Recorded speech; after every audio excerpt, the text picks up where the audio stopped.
रहेंगे जो लगातार बदलते रहते हैं और जो सबसे फिट होते हैं, यानी इस दुनिया में पृथ्वी पर वही रहेगा जो सबसे फिट है। अब इन दोनों ही कहावतों को चरितार्थ करने का समय आ गया, इन दोनों थ्योरीज को। अब स्वास्थ्य आपकी सबसे बड़ी पूंजी है और अगर आप फिट हैं तभी आप नौकरी भी कर पाएंगे, तभी आप अंतर्राष्ट्रीय यात्राएं भी कर पाएंगे, वेकेशन पर भी जा पाएंगे और तभी आप अपने परिवार और समाज को बचा पाएंगे। यानी अब आपका सर्वाइवल इस बात पर निर्भर करेगा कि आप कितने फिट हैं, कितने स्वस्थ हैं।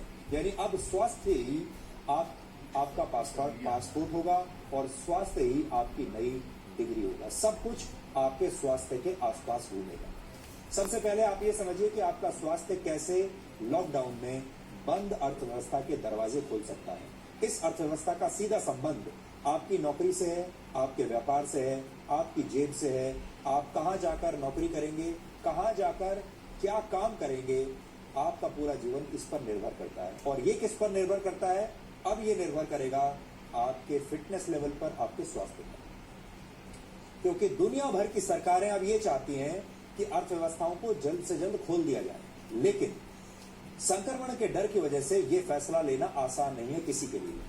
अगर सरकारों ने जल्दबाजी की तो जिन लोगों को संक्रमण है वो दूसरे लोगों को बीमार कर सकते हैं और ऐसे में हालात काबू से बाहर हो जाएंगे और लॉकडाउन को और कई महीनों तक बढ़ाना पड़ सकता है। ये सबसे बड़ी चुनौती है। तो अब सवाल यह है कि आखिर क्या किया जाए। अगर आप सब कुछ बंद कर देंगे तो अर्थव्यवस्था नीचे बैठ जाएगी। फिलहाल वैज्ञानिक इसके 3 उपाय सुझा रहे हैं। पहला ये कि जब तक कोरोना वायरस की वैक्सीन न बन जाए तब तक सभी लोगों को घरों में बंद रखा जाए। दूसरा उपाय, जिनके शरीर में कोरोना वायरस के खिलाफ प्रतिरोधक क्षमता यानी इम्यूनिटी विकसित हो चुकी है, उन्हें बाहर निकलने की इजाजत दे दी जाए।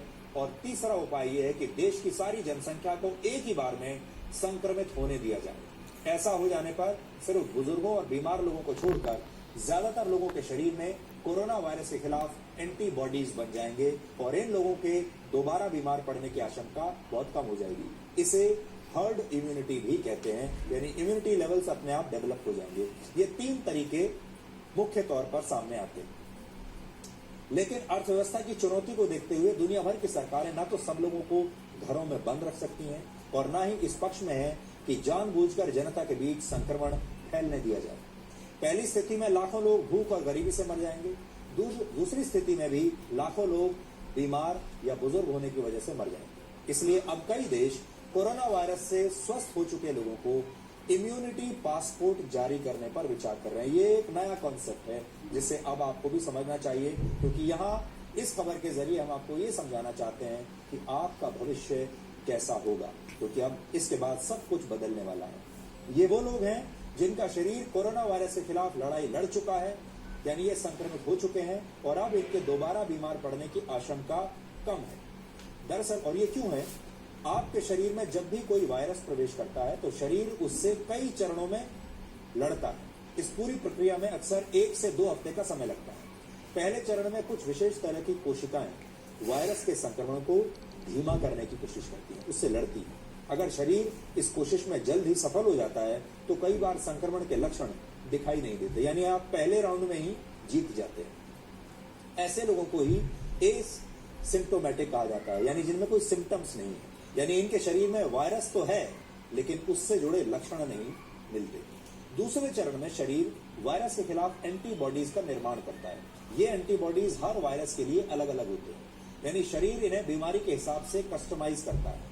ये एंटीबॉडीज एक प्रकार के प्रोटीन्स होते हैं जो वायरस से लड़ते हैं। इसके अलावा शरीर में मौजूद टी सेल्स उन दूसरी कोशिकाओं की पहचान करती हैं जो वायरस से संक्रमित है। इसके बाद टी सेल्स संक्रमित कोशिकाओं के सफाई का, यानी उन्हें खत्म करने का काम शुरू करती हैं और कुछ विशेष प्रकार की टी सेल्स को मेमोरी टी सेल्स कहा जाता है।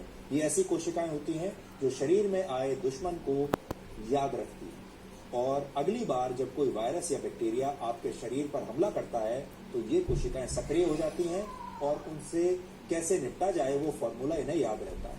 एक आसान से टेस्ट के जरिए पता लगाया जा सकता है कि किस व्यक्ति के शरीर में संक्रमण के खिलाफ एंटीबॉडीज मौजूद हैं या नहीं, और इस जांच के बाद आपको इम्यूनिटी पासपोर्ट जारी किया जा सकता है।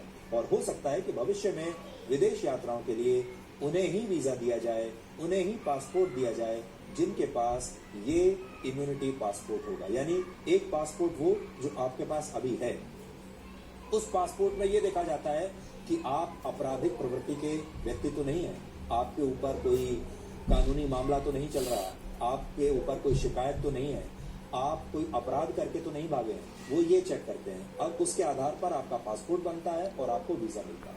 पर भविष्य में आपको पासपोर्ट इस आधार पर मिलेगा कि आप कितने स्वस्थ हैं और आपके शरीर में कितनी एंटीबॉडीज हैं इस पर। इसलिए आपका पूरा की पूरा जीवन इसके बाद बदलने वाला है। फिलहाल आप जब किसी और देश में जाते हैं तो आपको वीजा की अलग अलग श्रेणियों में से किसी एक को चुनना होता है। अगर आप नौकरी करने के लिए किसी देश में जा रहे हैं तो आपको अलग प्रकार का वीजा दिया जाता है। घूमने जा रहे हैं तो ट्रैवल वीजा जारी होता है या टूरिस्ट वीजा जारी होता है। इसी तरीके से अलग अलग वीजा आपको लेने पड़ते हैं। इसके लिए आपकी शैक्षिक योग्यता, आपके बैंक अकाउंट, आपराधिक रिकॉर्ड और मेडिकल रिकॉर्ड की जांच की जाती है। लेकिन हो सकता है कि भविष्य में विदेश यात्रा के लिए वीजा आपके शरीर में मौजूद एंटीबॉडीज के आधार पर दिया जाने लगे। अगर आप अपने देश के अंदर भी कामकाज पर लौटना चाहते हैं तो भी हो सकता है कि आपको सरकार से इम्यूनिटी पासपोर्ट हासिल करना पड़े। कई देशों में इसे रिस्क फ्री सर्टिफिकेट भी कहा जाता है, यानी नौकरी भी इसी आधार पर लगी। जो देश अपने नागरिकों को इम्यूनिटी पासपोर्ट जारी करने के बारे में सोच रहे हैं उनमें बड़े बड़े देश शामिल हैं। उनमें ब्रिटेन, अमेरिका, चिली, इटली और जर्मनी जैसे देश शामिल हैं। लेकिन अब आप ये भी जान लीजिए कि भविष्य में जारी होने वाले ये हेल्थ पासपोर्ट या हेल्थ सर्टिफिकेट आखिर काम कैसे करेंगे।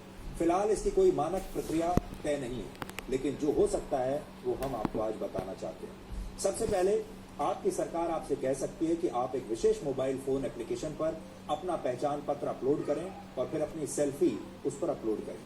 आपके पहचान पत्र से आपके चेहरे का मिलान होने के बाद आपको एंटीबॉडी टेस्ट कराने के लिए भेजा जा सकता है। अगर टेस्ट में ये पता चला कि आपको कोरोना वायरस हो चुका है और आप इससे इम्यून हो चुके हैं तो आपको एक विशेष QR कोड जारी किया जाएगा। इसके बाद जब आप अपने दफ्तर जाएंगे तो गेट पर आपका ये QR कोड स्कैन किया जाएगा। ये QR कोड स्कैन करने से ये पता चलेगा कि आप कोरोना वायरस से इम्यून हैं।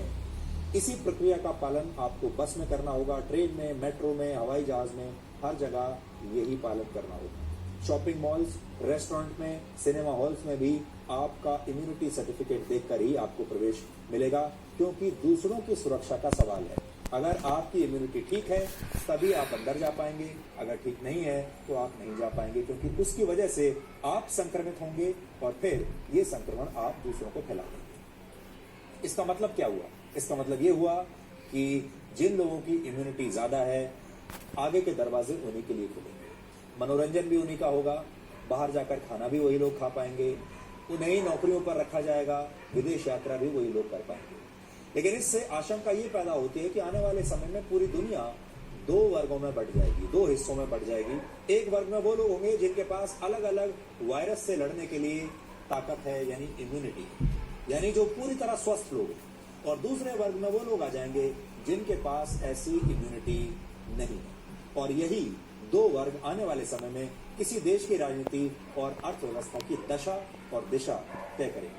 जिनके पास इम्यूनिटी सर्टिफिकेट नहीं होगा वो अपने शरीर का ध्यान रखने लगेंगे, अपने स्वास्थ्य का ध्यान रखेंगे और अपनी इम्यूनिटी को मजबूत बनाएंगे ताकि वो भी रिस्क फ्री सर्टिफिकेट एक दिन हासिल कर पाए। राजनीतिक पार्टियों को अपने घोषणा पत्र में जाति, धर्म और आरक्षण जैसी बातों की जगह स्वास्थ्य को प्राथमिकता देनी होगी, क्योंकि जब हर चीज स्वास्थ्य के आसपास घूमने लगेगी, आपका नौकरी पेशा, आपका व्यापार, आपकी यात्रा, आपका मनोरंजन, हर चीज अगर स्वास्थ्य पर आधारित होगा तो इसका मतलब यह है कि आपके देश में जो सबसे बड़ा मुद्दा होगा वो स्वास्थ्य बन जाएगा। और जो राजनीतिक पार्टियां जिन मुद्दों पर चुनाव लड़ती हैं, ये चुनावी मुद्दा भी सबसे ऊपर हो जाएगा। हर चीज स्वास्थ्य के आसपास घूमेगी और समाज के ये दो वर्ग ही चुनाव में ये तय करेंगे कि किस पार्टी की सरकार आएगी और किसकी जाएगी। और हर पार्टी जो स्वास्थ्य के मामले में अच्छा काम करेगी वही पार्टी जीतेगी, क्योंकि स्वास्थ्य सबसे बड़ी करेंसी बन जाएगी। और यहाँ आपको ये पता चलेगा कि ये क्यों कहा गया कि हेल्थ इज वेल्थ। इसलिए दो बातें हम आपको बार बार आपके दिमाग में आज छोड़कर जा रहे हैं, हेल्थ इज वेल्थ और दूसरा है सर्वाइवल ऑफ द फिटेस्ट, क्योंकि ये होने वाला है। यहाँ हम 3 मिनट का छोटा सा ब्रेक ले रहे हैं, लेकिन ब्रेक के बाद ये कहानी का दूसरा हिस्सा हम आपको बताएंगे और आपको बताएंगे कि कैसे ये इम्यूनिटी पासपोर्ट अब आपके जीवन को हमेशा के लिए बदल कर रख देगा।